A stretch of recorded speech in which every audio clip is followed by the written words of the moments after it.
जो लोग पहली बार क्लास में आए हैं, बाबा से मिले हैं, भक्ति करने के बाद या भक्ति करने से पहले भी मिल रहे हैं, वो हाथ उठाना कितना।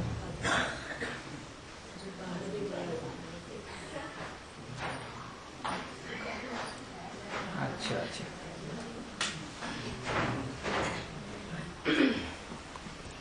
वहाँ भट्टी में छोटी छोटी कन्याएं हैं,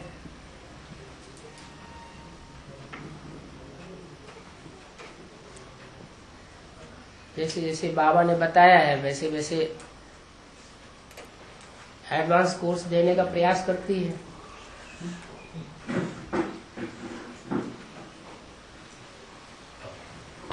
मूल बात तो बात मुरली में ही आती है। मुरली के महावाक्यों का सार एडवांस कोर्स में सुनाया जाता है।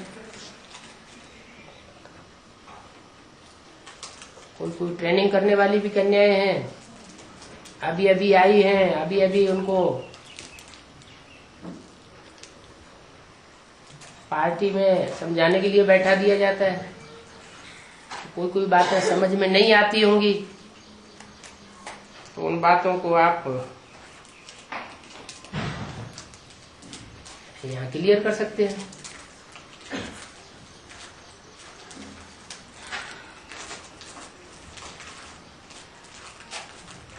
इसके अलावा भी जो पुराने हैं, सर्विस फील्ड में जाते हैं, बहुत सी नई नई बातें आती हैं, नए नए प्रश्न आते हैं, उनका समाधान नहीं दे पाते हैं या देते हैं तो अंदर से संतुष्टि नहीं होती है। तो वेरीफाई कर लेना चाहिए।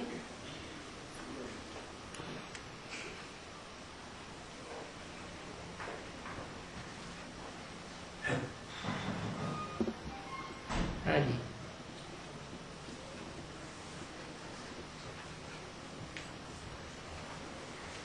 भाई एक बात तो का निश्चय है कि भगवान इस धरती पर आकर अपना पाठ जो है वो बुला रहे हैं।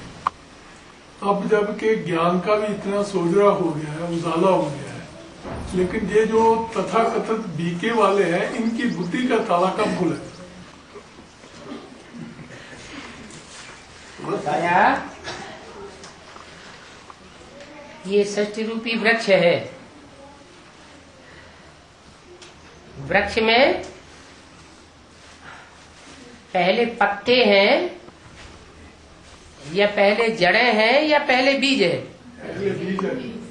पहले सुधार किसका होगा? पत्तों का पहले सुधार होगा, टहनियों का होगा, तने का होगा, जड़ों का होगा, या पहले बीज का सुधार होगा? पहले बीज का सुधार होगा तो अच्छा, का सुधार होगा। हाँ, तो बीज एडवांस पार्टी में और जड़ें बीके में। जड़ें बड़ी बड़ी दिखाई पड़ती हैं और बीज दिखाई नहीं पड़ता। बीज छोटा होता है। दूसरे जब वृक्ष तैयार होता है या पौधा तैयार होता है तो वो बीज अपने को मिक्स कर देता है।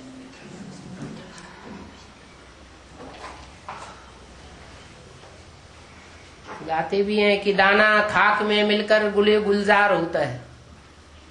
कुछ मिट्टी में मिल जाता है, कुछ पौधे में चला जाता है। वो बीज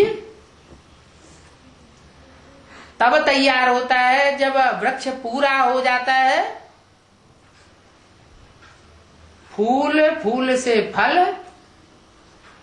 और फल पकने के बाद बीज फल के अंदर डिटैच हो जाता है।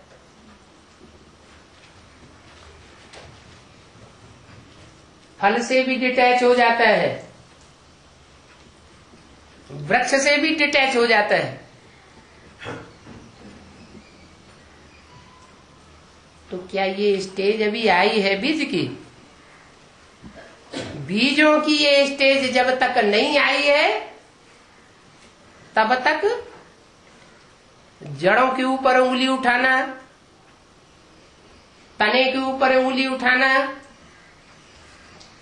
टहनियों के ऊपर उंगली उठाना, पत्तों के ऊपर उंगली उठाना, फलों के ऊपर उंगली उठाना बेकार है। अभी आप आ गए एडवांस पार्टी में। अभी आप जड़ आपने को अपने को समझते हैं या दुनिया का बीज समझते हैं? अगर बीज है तो जड़ें आपके बच्चे हैं, रचना है, या आपके रचयिता है? रचना है। तो रचना जैसी भी है, जैसे बाबा कहते हैं बच्चे तुम जो हो, जैसे हो, मेरे हो।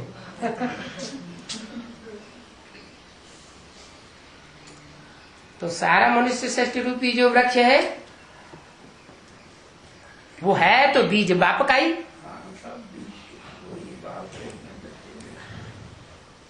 आएंगे वो भी कहा जाएंगे, पहले वो आएंगे, बाद में दुनिया वाले आएंगे। पहले सुधार किसका होगा? घर का सुधार। पहले घर का सुधार। अब चाहे वो घर के बच्चे माँ को फॉलो करने वाले हो, कन्याएं जास्ती किसको फॉलो करती है? माँ को फॉलो करती है। और चाहे वो बाप को फॉलो करने वाले बच्चे हो, कन्याओं को वर्षा नहीं मिलता है और बच्चों को वर्षा मिलता है। तो एडवांस पार्टी में आए हुए जो भी बच्चे हैं वो बाप के बच्चे हैं कि बच्चियां हैं? बच्चे हैं। चाहे बुढ़ियां हैं चाहे कन्याएं हैं, तो भी बुद्धि में बैठा हुआ है कि हम बाप के वर्षा पाने वाले बच्चे हैं। और बड़े बच्चे हैं या छोटे बच्चे हैं? बड़े बच्चे हैं, छोटे बच्चे हैं। कोई कहते बड़े बच्चे हैं, कोई कहते छोटे बच्चे हैं।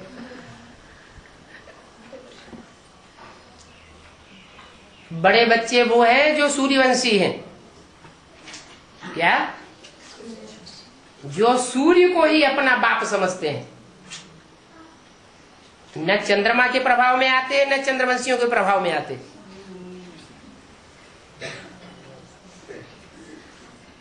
न इस्लाम के प्रभाव में आते न इस्लाम धर्मवंशियों के प्रभाव में आते। न क्राइस्ट और क्राइस्ट के बीज के प्रभाव में आते, न क्राइस्ट के आधार मूर्ति के प्रभाव में आते, न क्रिश्चियन धर्म को फॉलो करने वालों के प्रभाव में आते। तो किसके प्रभाव से सदैव प्रभावित हैं? एक सूर्य बाप के प्रभाव से प्रभावित है। कोई दूसरा उनको आकर के कन्वर्ट कर नहीं सकता। तो वो बड़े बच्चे हैं। बड़े बच्चों को बाप समान कहा जाता है। जो जैसे बाप खुदा न खास्ता शरीर छोड़ देता है और बाप के 10 बच्चे हैं, 9 बच्चे हैं, तो बड़े बच्चे का क्या फर्ज बनता है कि जो भी छोटे दूसरे बच्चे हैं, दूसरे भाई बहने हैं, उनको भी उसी तरह परवरिश करे, उसी दृष्टि से देखे जैसे अब तक बाप ने देखा था।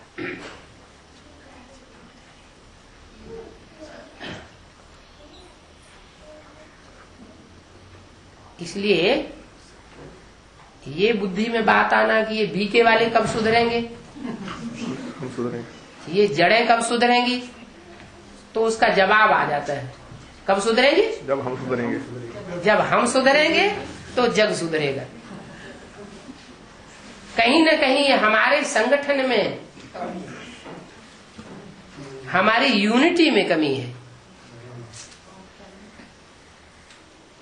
हमारी यूनिटी परिपक्व स्टेज को पहुंच जाएगी वो अपने अपने। तो हमारी यूनिटी को कोई भी तोड़ नहीं सकेगा।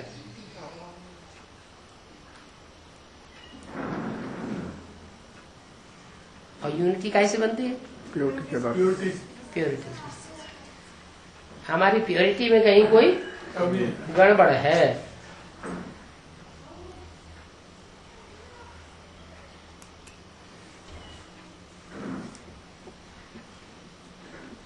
मूल बात एक ही आ जाती है। घड़ी घड़ी अपन को देखना है क्या इस संसार रूपी वृक्ष से मैं बीज रूप आत्मा डिटैच हो गई हूं। हुआ हो तो फिर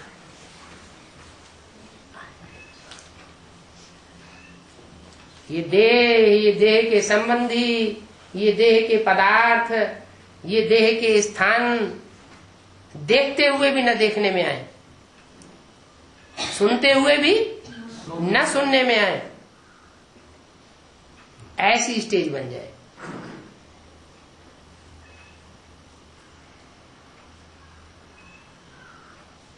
और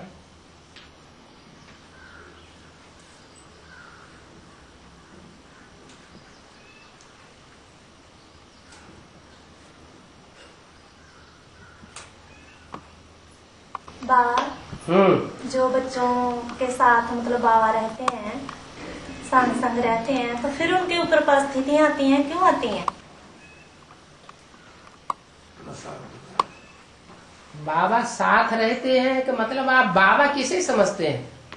जब आपने बाबा कहा तो आपका मूल इंटेंशन साकार के ऊपर रहता है या साकार में प्रवेश की हुई जो ज्योति बिंदु सुप्रीम सोल है उसके ऊपर आपका ध्यान केंद्रित है? आपका ध्यान किसके ऊपर केंद्रित है? जब आप कहते हैं कि बाबा जिनके साथ रहते हैं तो आपका ध्यान बाबा की आत्मा के ऊपर केंद्रित है या बाबा के शरीर के ऊपर केंद्रित है? अगर आत्मा के ऊपर तो आत्मा आपके साथ होगी, आपके साथ नहीं रह सकती है सदा। वो सुप्रीम सोल बाप को आप जितना याद करते हैं, साकार में निराकार को जितना याद करते हैं, वो आपके साथ नहीं रहता है, बंधा हुआ नहीं है आपके साथ रहने के लिए। तो आप फिर ऐसे क्यों कहते हैं? परिस्थितियाँ क्यों आती हैं? पेपर क्यों आते हैं? पेपर के लिए पूछ रहे हैं कि इसलिए परिस्थिति क्यों आती है? इसीलिए ना कि ध्यान कहाँ केंद्रित है। माया चोटी से पकड़ती बोलते, इसीलिए पकड़ती है कि हम जिसको अपने साथ रखना चाहते हैं वो हमारी बुद्धि से तिरक रहा है। राम के भक्त रहीम के बंदे हैं ये सब आंखों के अंधे। राम और कृष्ण के अंदर जो सुप्रीम सोल है उसको वो तथाकथित ब्रह्मा कुमार कुमारियां भी भूल गए। क्या याद रह गया? वो शरीरधारी याद रह गया। शरीर हमारे साथ है। अभी भी रंगमंच पर स्टेज पर जब सोल प्रवेश होती है तो चिपक के बैठते हैं हमारे साथ।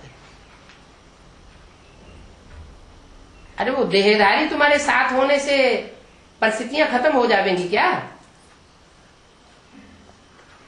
बुद्धि में जिनके सदैव बैठा हुआ है कि एक शिव बाबा ही हमारा कल्याणकारी है, और देह जिस देह में मुकर्रर रूप से प्रवेश करता है वो अंत तक किसी के साथ साकार में रहेगा क्या? है? नहीं रहेगा। फिर भी अपने पुरुषार्थ से अपने को अव्यक्त स्टेज में स्थिर करना पड़े।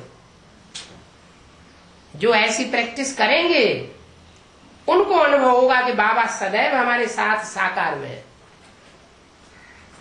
उसका चित्र भी दिखाया है। सदैव साकार में साथ है, इसका कौन सा चित्र दिखाया है? अपना चित्र ही भूल गए हैं? सदैव साकार में साथ है उसका एक खास चित्र दिखाया हुआ है भक्ति मार्ग में। लक्ष्मी नारायण नहीं है, नहीं, वो तो दो का ही हुआ। शंकर रास लीला, कौन ने बोला? हाथ उठाओ।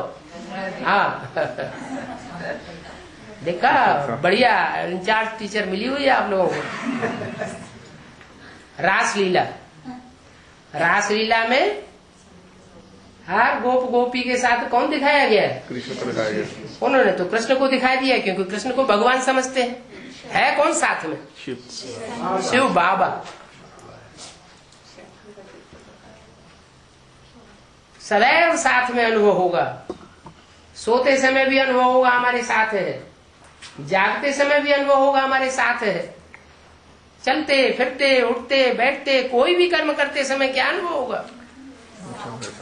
बाबा हमारे साथ है। ऐसी अव्यक्त स्टेज बन जाए, फिर ये प्रश्न रहेगा कि बाबा जिनके साथ रहते हैं उनको काहे के लिए परेशानी आती है? फिर तो दुनिया ही पूरी थी बाबा। दुनिया तो दुख ही देने वाली है। नहीं, दुनिया दुख देने वाली भले है, लेकिन हमारे साथ कौन है? बाबा हमारे साथ। हमारे साथ तो सुखदाता बाप हमारे साथ है ना। जब सदैव हमारे साथ है तो दुख का नाम निशान हो नहीं सकता। अब बाबा भी कहते हैं यही बात, हेवनली गॉडफादर के बच्चे हैं तो हेवन में होना चाहिए, फिर नरक में क्यों पड़े? इसका मतलब है, इसका क्या मतलब हुआ कि हेवनली गॉडफादर के बच्चे अभी पक्के नहीं। रूहानी बाप के रूहानी बच्चे बने नहीं हैं, देहभान में रहते हैं। और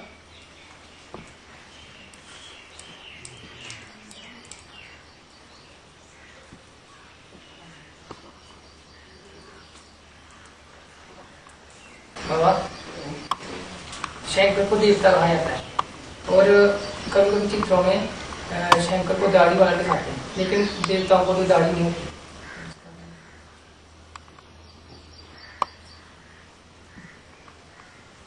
जिस शंकर को देवता के रूप में दिखाया है वो है संपन्न स्टेज। क्या? शंकर को यज्ञोपवीत भी दिखाते हैं, उससे क्या साबित होता है कि ब्राह्मण है। तो ब्राह्मण जब संपन्न स्टेज में है, जिस ब्राह्मण के लिए बोला है जो पहला ब्राह्मण, सो पहला देवता, सो पहला क्षत्रिय, सो पहला वैश्य, सो पहला शूद्र। किस समय का गायन है? संगम युग में ही वो पहला ब्राह्मण भी बनता है, वो संगम युग में पहला देवता भी बनता है, संगम युग में वो पहला वैश्य भी, फिर शूद्र भी। तो शंकर को तो बहुरूपिया दिखाया जाता है। कभी बूढ़ा दिखाई पड़ता है, कभी छोटे बच्चे के रूप में पट्टा पड़ा हुआ सोया हुआ दिखाई पड़ता है, कभी पिनाकी दिखाई पड़ता है, धनुष बाण हाथ में लेकर युद्ध करता हुआ दिखाया गया है। भांति भांति के चरित्र दिखाए गए हैं। जैसे हम बच्चों की अवस्था अनेक प्रकार की बनती है, वैसे मनुष्य सृष्टि का जो बाप है उसकी भी अवस्था अनेक प्रकार की बनती है। 63 जन्मों की रील अभी भी बच्चों के साथ बाप की घूम रही है। बाप अकेला नहीं जावेगा, सबको लेकर सब बच्चों को साथ लेकर के जावेगा। इसलिए कभी बूढ़ा दिखाया है, जैसे ब्रह्मा को बूढ़ा दिखाया है, दाढ़ी मूछ वाला विकारी दिखाया है, वैसे शंकर का भी रूप ऐसा काला काला भुजंग दाढ़ी वाला बना दिया है जैसे रावण।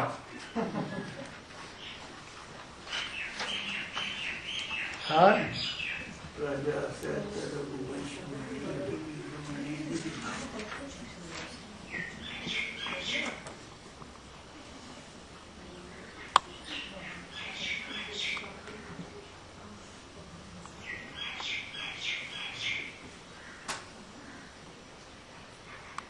बाबा एक माता पूछ रही है कि जो माताएं घर में चलती हैं उनके युगल नहीं चलते, वो क्या कारण है? जो माताएं घर में चलती हैं उनके युगल नहीं चलते, वो क्या कारण है? वो क्या कारण है? क्यों नहीं चलते? पूर्व जन्म 63 जन्म तो हुए हैं भक्ति मार्ग में। तो भक्ति मार्ग में जब युगल ने अच्छा काम किया होगा तो दाढ़ी मूछ बन करके उन माताओं ने दाढ़ी मूछ वाला बनी होगी कि नहीं? उन्होंने उनका साथ नहीं दिया होगा तो हिसाब किताब पूरा नहीं करेंगे वो, करेंगे। हमने भी ऐसा किया बाबा उनके साथ। क्यों नहीं किया? हमने भी ऐसा किया उनके साथ। मैंने आपके आधे जन्म पुरुष चोले के नहीं होते हैं? होते हैं।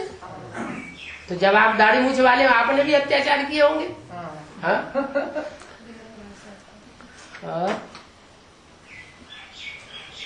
बाबा एडवांस पार्टी में आने से मृत्यु नहीं होती है? मृत्यु एडवांस पार्टी में आने से मृत्यु नहीं होती। नहीं, ऐसा नहीं कहा। ये कहा और इसी से कि जिनके अंत तक भक्ति मार्ग के संस्कार छूटे हुए रहेंगे, क्या भक्ति मार्ग के संस्कार नहीं पकड़ेंगे, ज्ञान में पक्के रहेंगे, उनका शरीर नहीं छूट सकता है।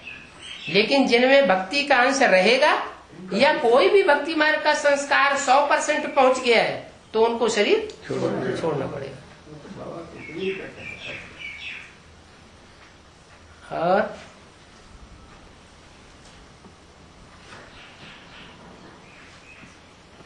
बाबा एक भाई एडवांस में आए थे, उनके घर में बेसिक वाले आके बोलते हैं तुम्हारे घर में शंकर पार्टी वाला कैसे आए? वो शेर वो इतनी से बोला मेरा घर में झंडा लगा हुआ था, वो देख के आ गए।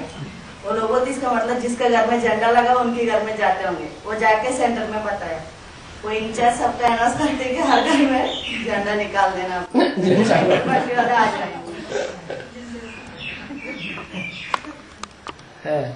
बाबा शंकर से क्यों डरते हैं इतना? शंकर से आप क्यों नहीं डरते? पहले इस बात का जवाब जाइए। शंकर से आप क्यों नहीं डरते और वो शंकर से इतना क्यों डरते हैं? इसलिए नहीं डरते कि हमको परिचय हो गया शंकर है क्या। नहीं, 63 जन्म आपने राम वाली आत्मा का, कृष्ण वाली आत्मा का साथ दिया है, तभी डर नहीं लगता। इसलिए जो साथ रहने वाले हैं जन्म जन्मांतर के, उनको डर क्यों लगेगा? ठीक है बाबा। और जो विरोधी बन गए और डरेंगे, और विरोधी बन करके उन्होंने आक्रमण किए, विदेशी बन करके, मुसलमान बन करके, क्रिश्चियन बन करके आक्रमण किए, तो वो तो दुश्मन बन गए ना। तो जो दुश्मन है वो तो पावरफुल को सामने देख करके डरेगा ना। और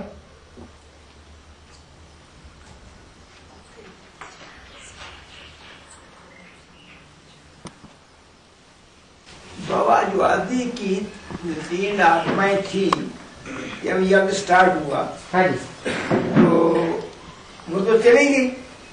हाँ, आगे पीछे तीनों ही चली गई। हाँ। तो उनके उस वक्त जो जन्म था वो 83 में था या 84 में था? तो बहुत जन्मों के अंत के भी अंतिम जन्म में मैं आकर के प्रवेश करता हूँ। तो था तो वो 84वां ही जन्म, क्योंकि तीनों की अवस्था, उम्र जो है वो कितनी होनी चाहिए?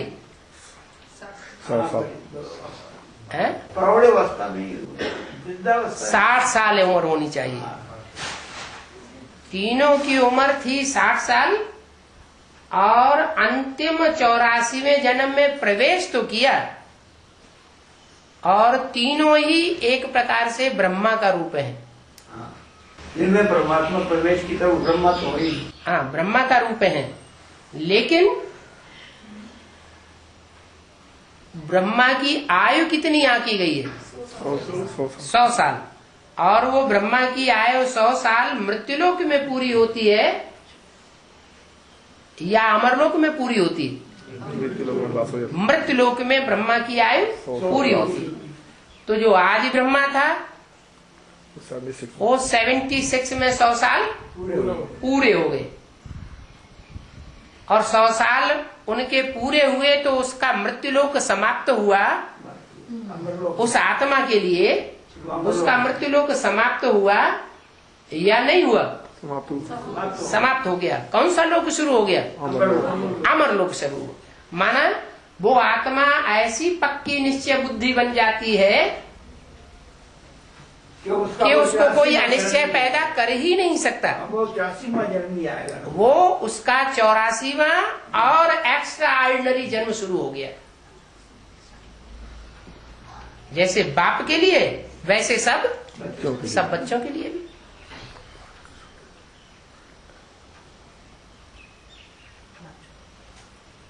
बाबा एक माता जी पूछ रहे हैं, अभी नया गीता पाठशाला खोलने वाला है, तो गीता पाठशाला कैसे चलाना बोल बताओ। जैसे मिनी मधुबन चलते हैं वैसे गीता पाठशाला में चलो। मिनी मधुबन देख के तो आए, नहीं आए? देख के आए। वो बड़ा रूप है, आप छोटा रूप बनाओ।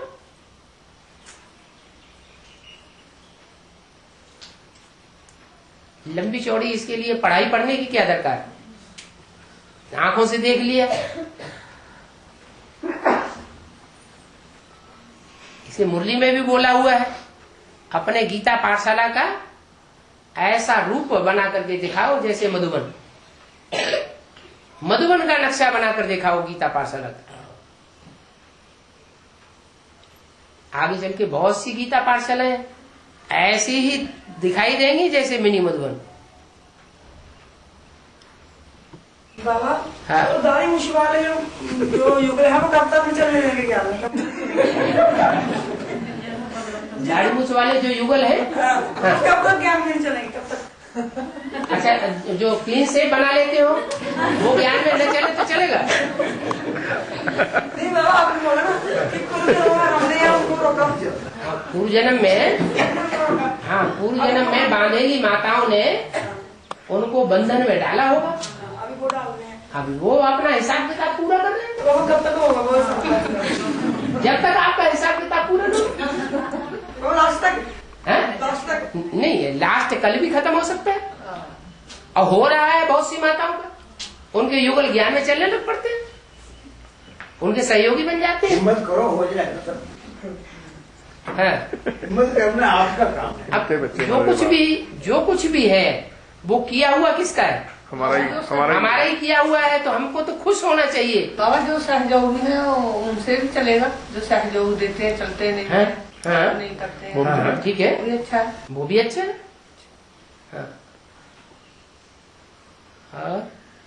बाबा अष्टदेवों के बारे में कुछ बताएं। अष्टदेवों के बारे में। अष्टदेवों के बारे में तो कितने 2 साल से अव्यक्तवाणियां चल रही है, अभी बताने की जरूरत नहीं रही। इसका मतलब आप अव्यक्तवाणियां सुनते ही नहीं। बाबा जी नए निकले हैं ना, अभी इन्होंने सुनी ना अव्यक्तवाणियां। हाँ, अव्यक्तवाणियां सब कुछ तो पता है। 2 साल से जो भी अव्यक्तवाणियां चल रही है वो अष्टदेवों के लिए ही चल रही है।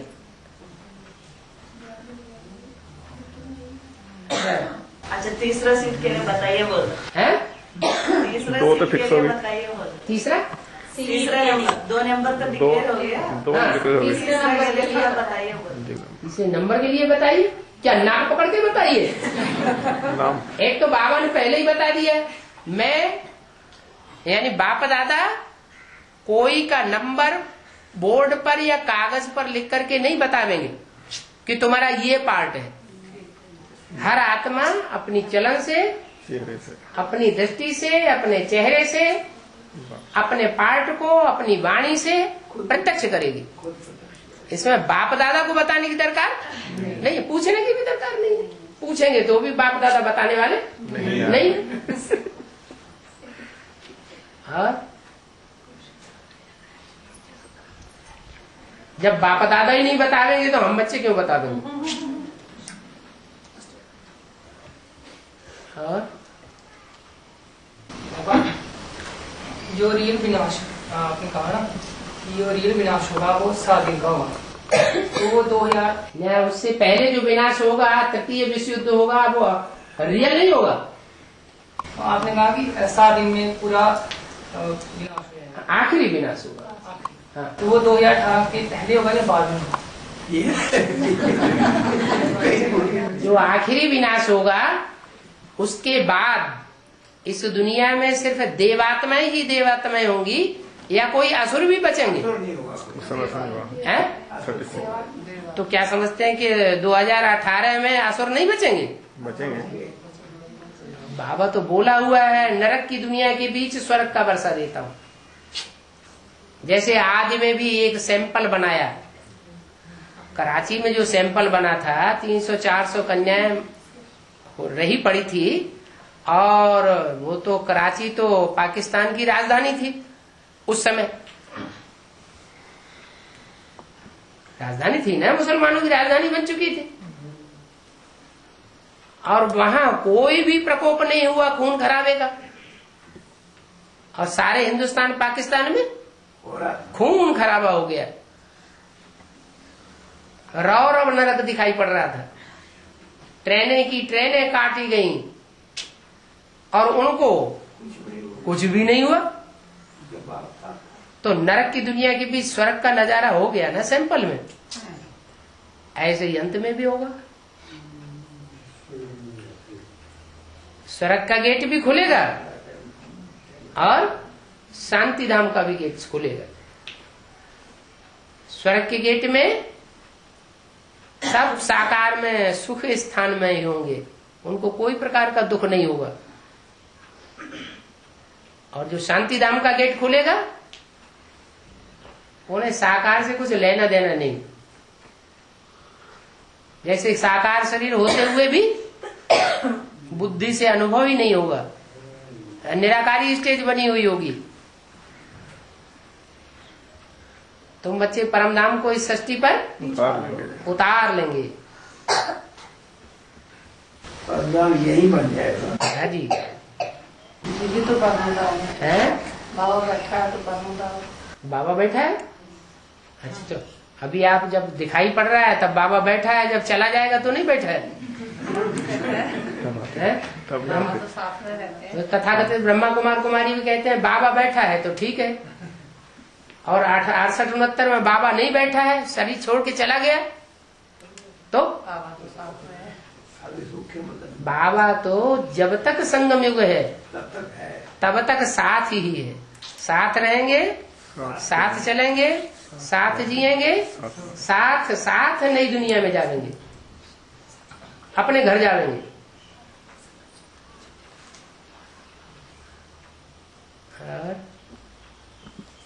बाबा जैसे 1976 में एक तरफ तो बाप की प्रत्यक्षता हो रही थी, दूसरी तरफ इंदिरा गांधी की इमरजेंसी लगी हुई थी बाहर की दुनिया में, और साथ ही जयप्रकाश नारायण का जो सत्याग्रह चला हुआ था। तो ऐसी परिस्थितियां कैसे बनी?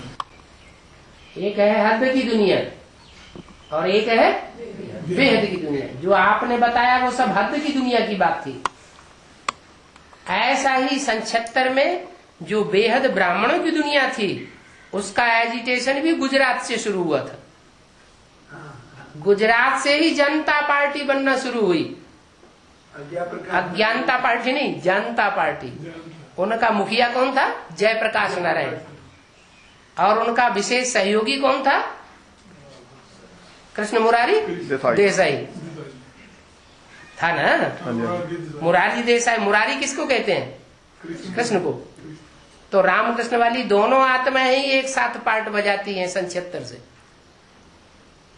एजिटेशन की शुरुआत होती है गुजरात से और वो एजिटेशन सारे भारत में फैल जाता है।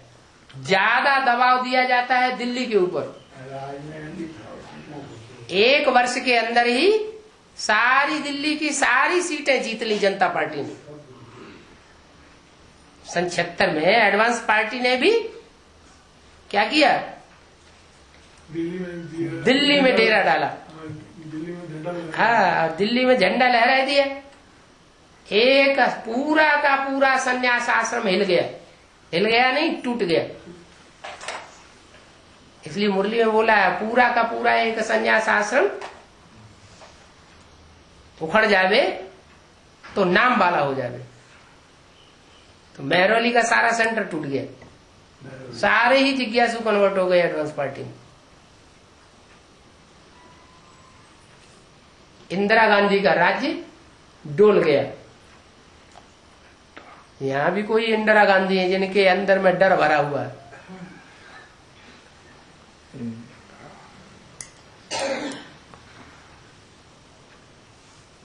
और बाबा एडवांस में बोलते उठते बैठते ना, बाबा को याद करना कैसे बता देते कोर्स में। एक बार कहते थे कि जब 1 घंटा 2 घंटा टाइम मिलता है तब किस रीति याद करना। बेसिक में बोलते हैं कोई ड्रेस पहनते हो या कभी स्वर्ग में बोलते हैं। साकार में निराकार को हमेशा याद करते रहेंगे। 1 घंटा अगर टाइम मिल गया ये लोग बैठते हैं तो किस रीति योग करना पूछते बहुत लोग। 1-2 घंटा जब बैठेंगे, जिससे प्यार हो जाता है, जिससे दिल लग जाता है, वो घंटे 2 घंटे बैठ करके याद करता है। उसे क्या, जो ओरिजिनल याद होती है वो घंटे 2 घंटे की नहीं होती है। प्रीति जुट गई, लगन लग गई, दिल किसी से लग गया तो लगातार याद आता है। उसको कहते हैं निरंतर याद। और वो निरंतर याद तब ही होती है, महबूब और महबूबा जैसी, वो तब ही होती है जब महबूब भी साकार में हो और महबूबा भी साकार में हो। तो ये सहज याद का मंत्र है। तथाकथित ब्रह्मा कुमार कुमारी अपन को तो साकार समझते हैं और बाप को निराकार समझते हैं। तो प्रीति कैसे जुटेगी? बाप का अंजाम है मुरलियों में, अंत तक साथ रहूंगा। साथ रहेंगे, साथ खेलेंगे, साथ खावेंगे, साथ चलेंगे घर और नई दुनिया में, लेके जाएगा सबको और साथ लेके जाएंगे। तो साकार में बोला है या निराकार की बात है? साकार की बात है। तो जिन्होंने साकार को साकार में पहचान लिया उनके लिए सहज हो गया। जिन्होंने 100% पहचान लिया उनके लिए 100% सहज है, भूलना मुश्किल है। उनके लिए अभी अव्यक्तवाणी में बोल दिया, बाप के बगैर बच्चे नहीं रह सकते, साकार साथ के बगैर, और बच्चों के बगैर बाप नहीं रह सकते। कम से कम साकार वाणी तो जरूर चाहिए, घड़ी घड़ी चाहिए।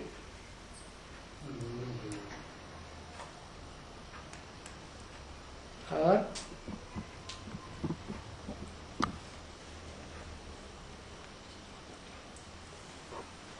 बाबा जैसे ये रुद्रमाला के मन के हैं, अंत तक अपने ही धर्म में रहते हैं या दूसरे धर्म में कन्वर्ट होते हैं? रुद्रमाला के जो भी मणके हैं 4.5 लाख में से 2.25 लाख वो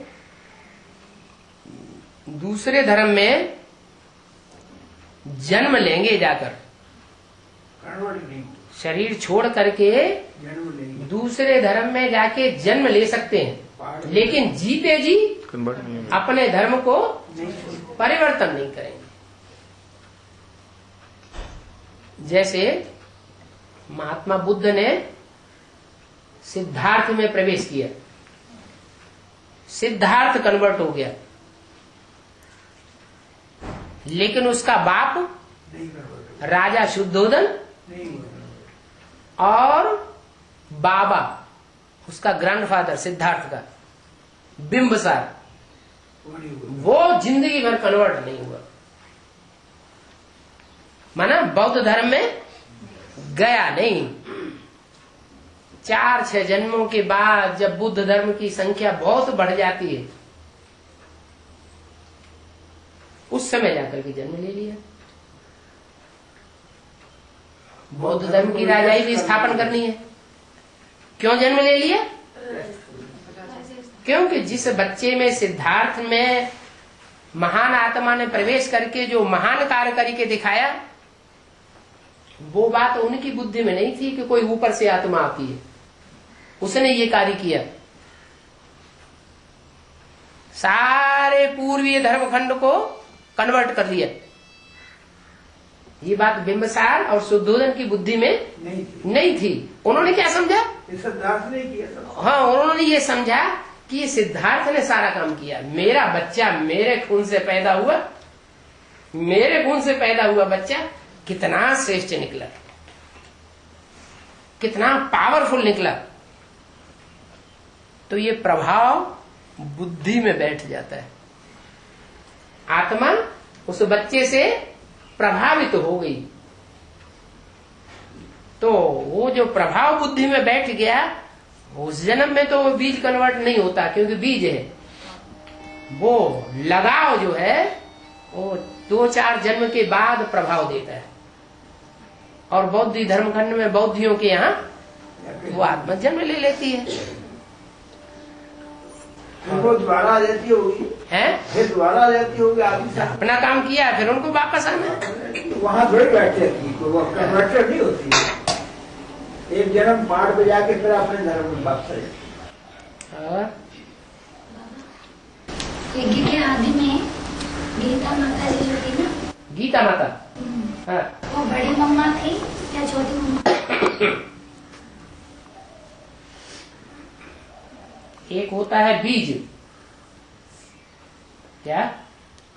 एक होता है बीज आत्मा, और एक होता है शरीर। जैसे महालक्ष्मी कही जाती है, तो महालक्ष्मी में स्त्री चोला आगे है या पुरुष चोला आगे है? और एक होता है महानारायण,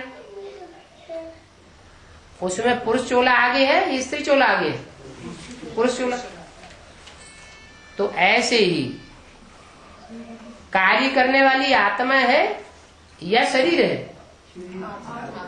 आत्मा कार्य करने वाली है। आत्मा शरीर के द्वारा कार्य कराती है।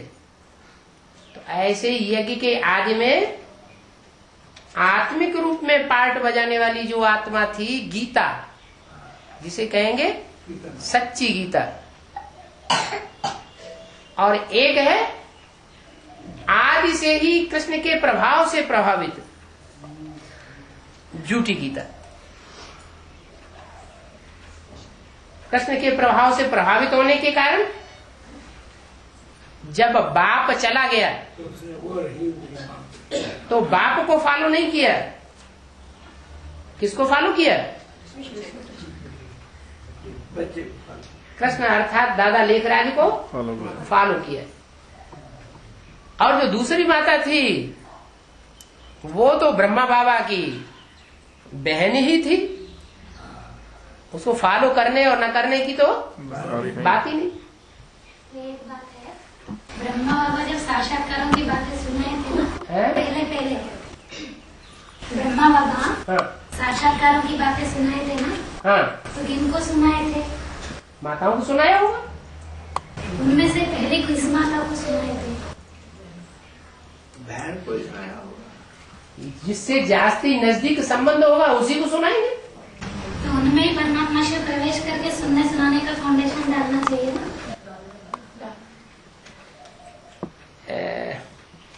तुम सब सीताएं हो,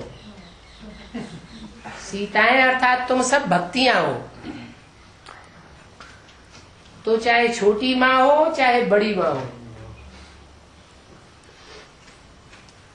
वो सीताओं और भक्तियों की लिस्ट में है या राम की लिस्ट में? भक्तियों की लिस्ट में है। दोनों ने ही सुना और दोनों ने ही सुनाया। एक ने मुख से सुनाया और मुख और कान से सुना, दूसरे ने सुनने सुनाने का प्रैक्टिकल कार्य भरे नहीं किया, लेकिन उस लिस्ट में तो रही।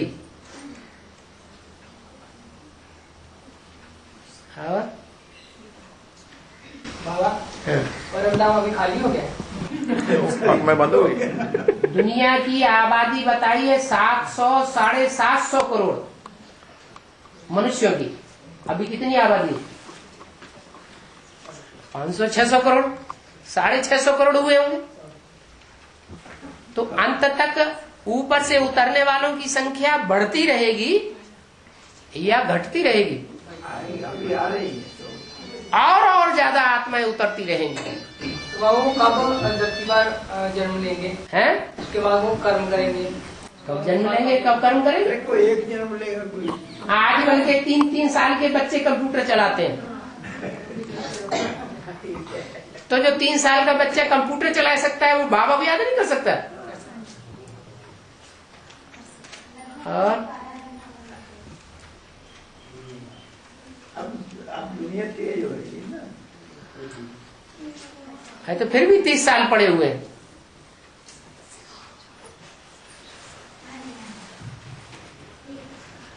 और बाबा कहते तुम सबकी वानप्रस्थ अवस्था है। क्या? अभी सबकी वानप्रस्थ अवस्था है। वानप्रस्थ अवस्था माने अनुभवी। जीवन का जंजाल है, उस जंजाल के अनुभवी होते हैं, उनको कहा जाता है वानप्रस्थी। बड़े बच्चे भी हैं, वो भी अनुभव। बच्चे भी अनुभवी है दुनिया के। बल्कि देखा जाए तो आजकल माँ बाप उतने अनुभवी नहीं होते हैं जितने बच्चे अनुभवी होते हैं। और बाबा कई क्षेत्रों में अभी तक भी बाबा का संदेश नहीं पहुंचा है। कई जगहों में, इलाकों में हाँ। संदेश नहीं पहुंचा है। हाँ। जैसे हम जाते हैं पहनावा खान पीन का थोड़ा प्रेस करते हैं, हमें पूछते हैं हाँ। तो हमें संदेश देकर कहाँ पर बीके के पास भेजेंगे, आप इधर लेके आए। हाँ। हाँ? आप बताइए उनको एडवांस कोर्स में सुनाए या फिर देश वालों के पास भेजे? सच्चाई सुनाओ। ऐसे नहीं कि बेसिक नॉलेज सुनाए या एडवांस नॉलेज सुनाए। बेसिक नॉलेज में भी जो झूठी बातें हैं वो मत सुनाओ। बेसिक नॉलेज में जो सच्ची बातें हैं सो सुनाओ। एडवांस माने तो है ही सच्चा। बाप का परिचय देना पहले। मिक्स करके ज्ञान दो। जैसे भगवान आते हैं तो ब्रह्मा के द्वारा नई सृष्टि रचते हैं। नई सृष्टि जब रचते हैं तो जो ब्रह्मा के मुख से ज्ञान को सुनकर के अपने जीवन में धारण करते हैं, दूसरों को सुनाते हैं, वो मुखवंशावली ब्राह्मण बनते हैं। और जो मुख से निकली हुई बातों पर ध्यान नहीं देते, लेकिन ब्रह्मा के चिकने चुपड़े मोटे ताजे चिट्ठे चेहरे पर ज्यादा ध्यान देते हैं, वो फिर कुखवंशावली ब्राह्मण बन जाते हैं। कुखवंशावलियों की संख्या बहुत ज्यादा होती है और मुखवंशावलियों की संख्या बहुत थोड़ी होती है। तो 2 प्रकार के ब्राह्मण तैयार हो गए। एक रावण कुंभकर्ण मेघनाथ जैसे ढेर के ढेर आसुरी ब्राह्मण ब्राह्मणों की दुनिया में, और एक मुख से निकली हुई बातों के ऊपर ज्यादा ध्यान देने वाले मुखवंशावली ब्राह्मण। तो 2 पार्टियां हो गई हैं अभी। उनकी समझ में आ जाएगी।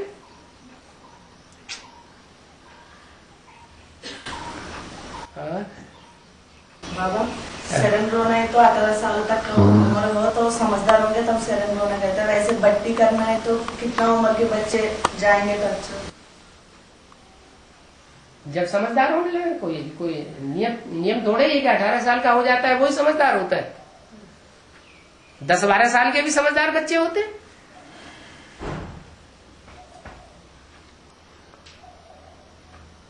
और दूसरी बात तो ये है, जो बाबा ने आकर के आश्रम खोले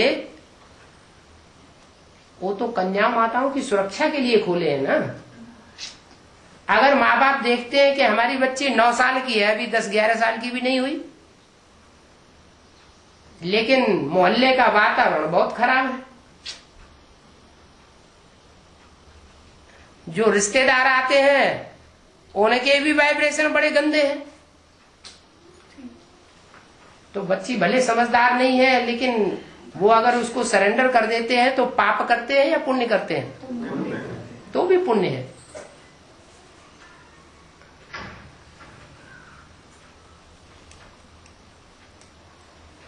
इसलिए भक्ति मार्ग में 9 दुर्गा पूजन जब होता है तो 18 साल की कन्याओं को नहीं उठाते हैं पूजन करने के लिए। 9 साल की 10 साल की कन्याओं को उठाते हैं।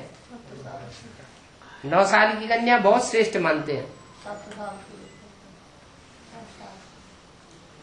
और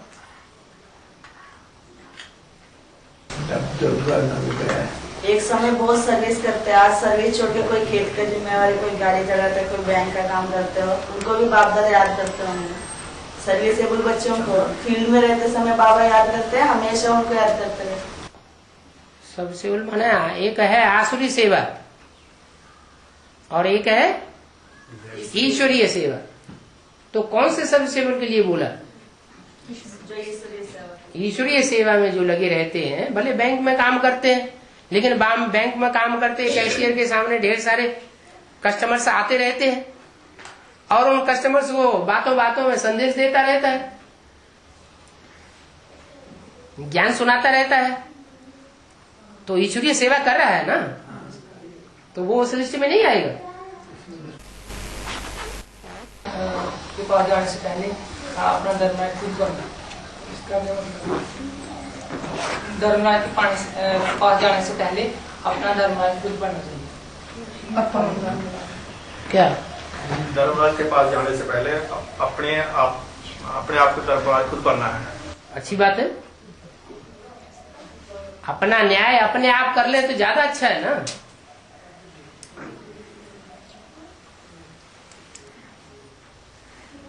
बढ़िया बात है। बाबा एक माता जी कहते हैं, बाबा मुरली में बोला तुम संग रहूं, तुम संग गाऊं, तुम संग खेलो, तो खिलाइए बोले से बाबा सब भक्ति मार्ग की बात मुर्दाबाद करो। खिलाइए पिलाइए मतलब कभी बाबा से पूछ, माताएं तो मुंह में देने लगती है और माताएं ये इच्छा करती बाबा हमको खिलाए।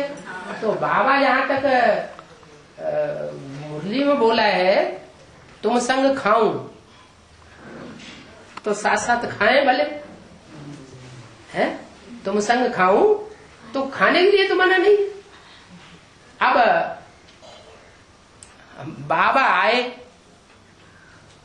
और क्लास पूरा होने के बाद एक एक ने उनको लड्डू पेड़ा मुंह में ठूसना शुरू कर दिया और संख्या है 1000, 2000 की, 500 की, तो ये भक्ति मार्ग हो जाएगा, ज्ञान मार्ग होगा? जैसे कर्म हम करेंगे हमें देख दूसरे करेंगे। एक ने अगर ऐसा किया तो और जो 200-500 बैठे हुए हैं वो भी ऐसे ही करेंगे, तो हाल क्या होगा? तो समझ को कहा जाता है ज्ञान, और बेसमझी से जो काम किया जाता है आगा पीछा सोचे बगैर, वो होता है अज्ञान। तो ज्ञान युक्त कर्म करना है।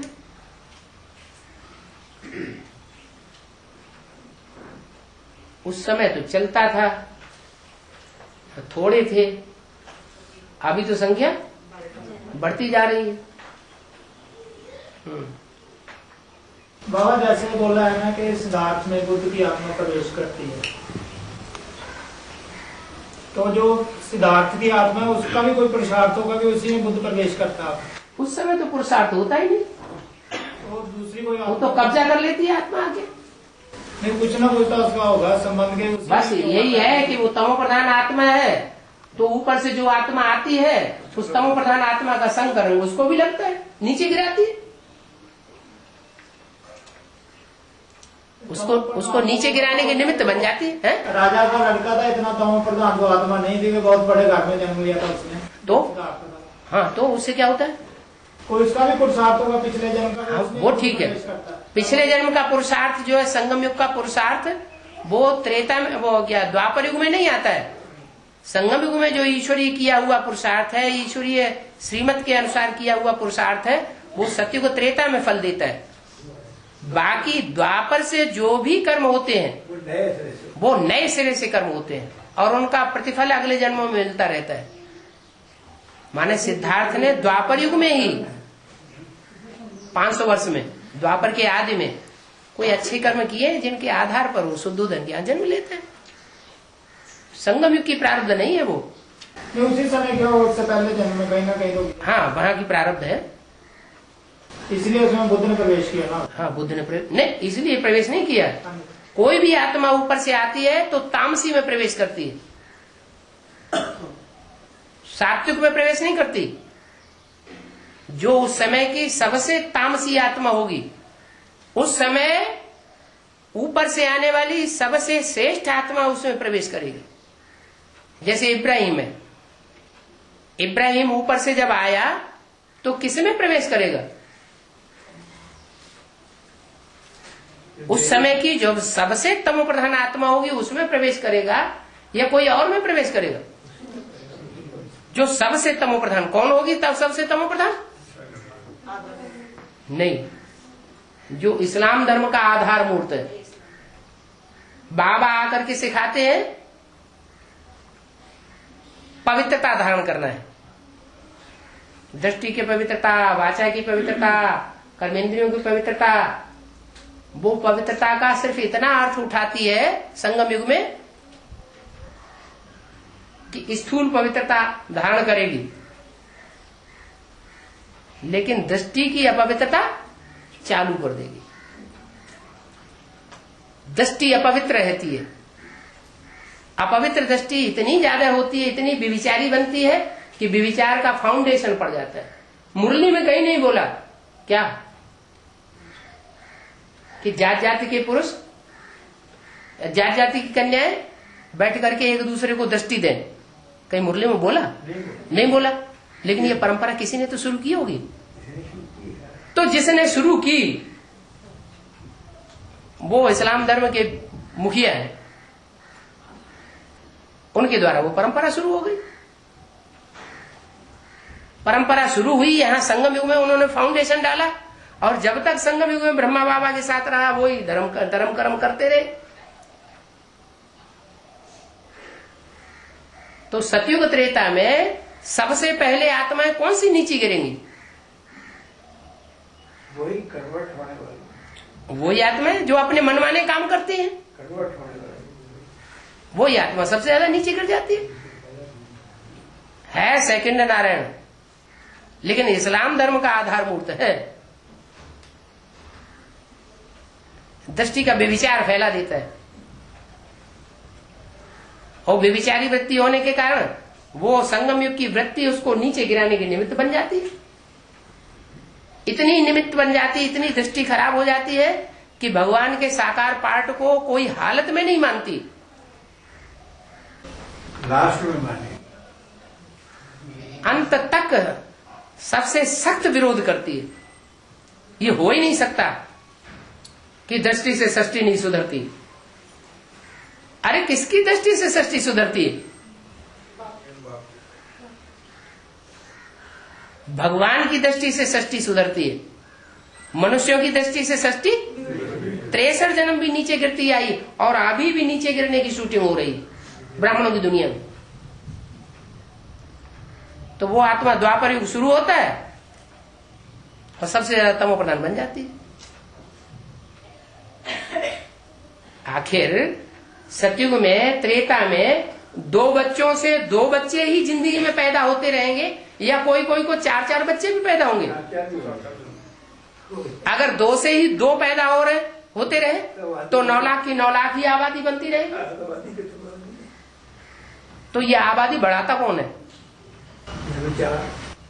नहीं, व्यभिचार नहीं है, वहां व्यभिचार नहीं होता, लेकिन वो आत्माएं जो है इस्लाम धर्म की, वो जो इशू है वो 2-2 बार 3-3 बार इशू करती है। एक ही जन्म में एक बार बच्चे पैदा किए, फिर दूसरी बार पैदा किए। हो सकता है कोई 3-3 बार भी पैदा करते हो।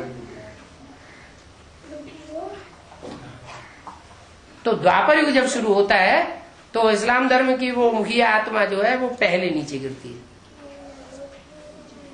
और इब्राहिम आकर के उसमें प्रवेश कर जाएगा। हाँ, ऐसे ही और धर्मों का हिसाब है। और धर्म की जो भी श्रेष्ठ आत्मा ऊपर से उतरती है, उस समय का जो भी भारत का मुखिया होगा, उस धर्म में कन्वर्ट होने वाला जो सबसे नीचे गिरा होगा, उसमें प्रवेश करेगी।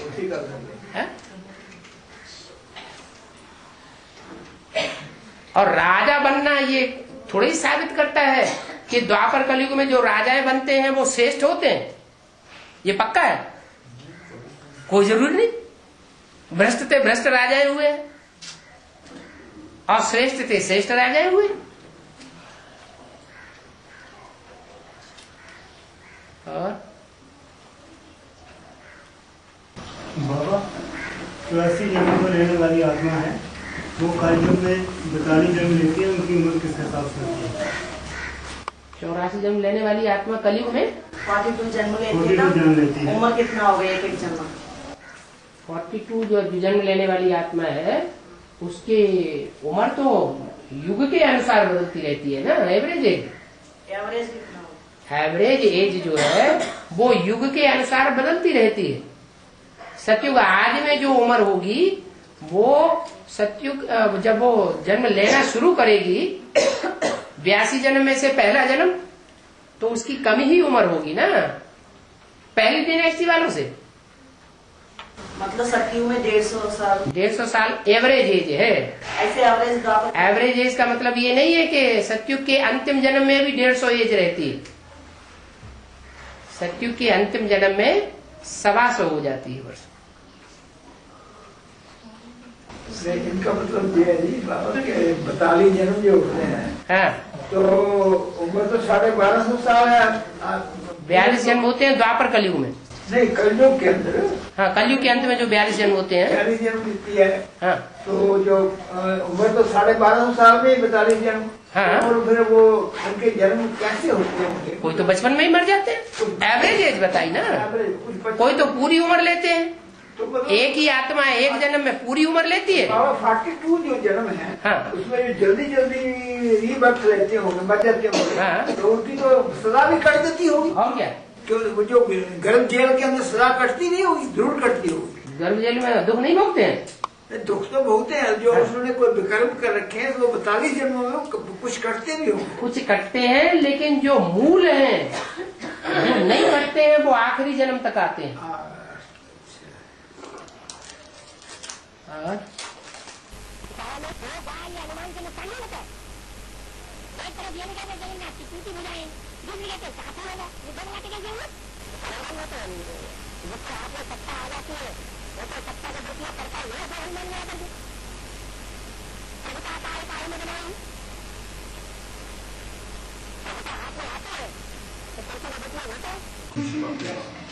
उनके यहाँ भी कहाँ पठानकोट में कोई है भाई हमारे? ये आप कहते हैं या बाबा ने भी बोला है? नहीं, मैं बाबा ने बोला एक बार भट्टी करके आए और उसके बाद भले विदेश में चला जाए, वापस लौट के भी ना आए, ईश्वरीय सेवा करता रहे, बाप को याद करता रहे तो ऊंच पद पा सकता है। क्या ये कोई जरूरी नहीं है? फिर भी ये बोला है कि जो पतित से पावन बनते हैं वो राम सीता कह करके बुलाते हैं, और जो पतित से पावन बनते नहीं वो पतित पावन राम सीता को बुलाते हैं। तो विदेश में जाकर के भी तो बुलाया जा सकता है।